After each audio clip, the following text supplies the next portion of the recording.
Hello guys, welcome to my YouTube channel ArtisticQueen. So today I thought why not to teach you how to wrap a net over a hamper. So firstly I bought a net from the market which is easily available. Then I put a packing over it as shown in the video. Then I tie a knot at the above.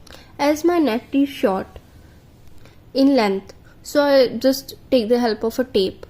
You can tie a proper knot on the above that really look very nice. So with the help of sellotape I just fix the net at the above.